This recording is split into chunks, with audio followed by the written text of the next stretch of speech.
In my view, there was something at least as big yesterday, which is the story, this alleged story of the killing of 66 people in Kajuru, in Kaduna. And that story, if you noticed, was broken by the Kaduna State Governor with his personal publicist, Muyiwa Adekeye, standing by his shoulder. No police officer, no SSS officer, no security person in the vicinity.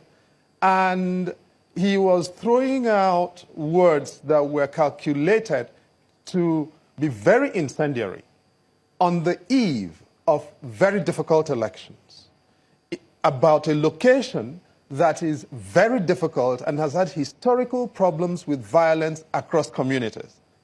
And he was dropping these bromides like he was on some substance, with all due respect.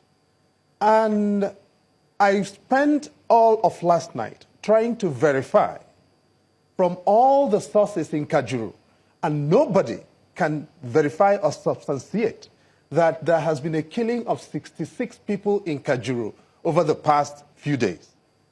And INEC has got to deal with this kind of reality. Okay?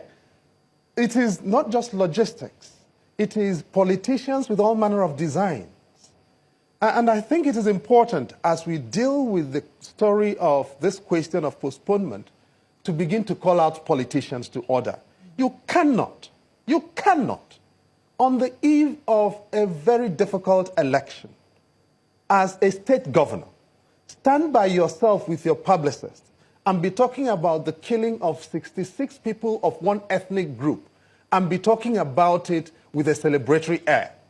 That is beyond irresponsible. And I think people across all political divides must call out the Kaduna State Governor. And any other governor in this country who tries this kind of thing on the eve of this kind of event in our country must be called out.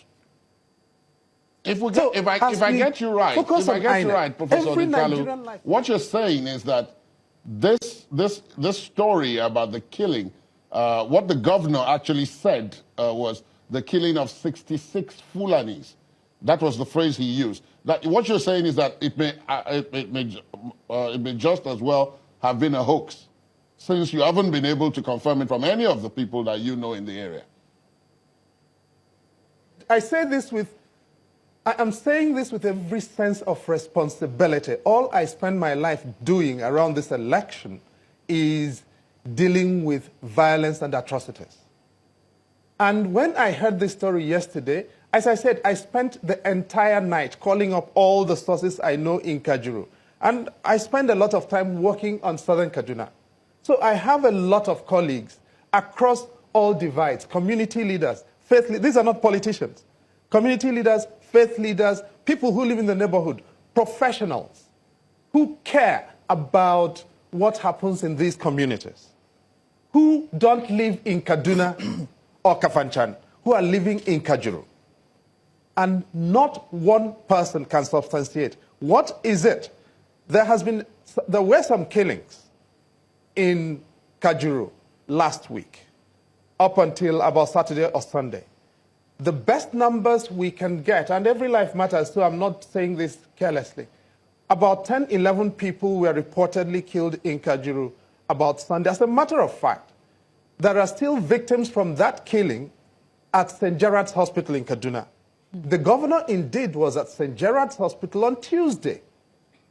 When did this killing that he talks about happen? No bodies, no police officer, no SSS, no sites, no cameras.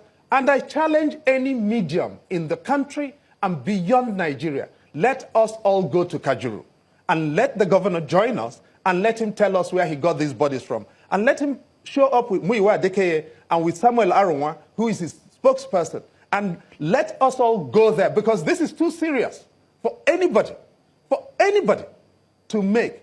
I say this as a Nigerian who believes in this country, who believes every life matters. This is too serious for any governor to say and get away with at this election. And that is why I keep coming back to this Kajuru story, because we must never allow that story to get away. 66 Nigerians killed, that's 66 too many. If anybody claims that 66 people were killed in Kajuru this week, including the state governor of Kaduna State. Let us all go and verify it. Okay, Mr. I'm not willing to allow that story to go away. It is not true.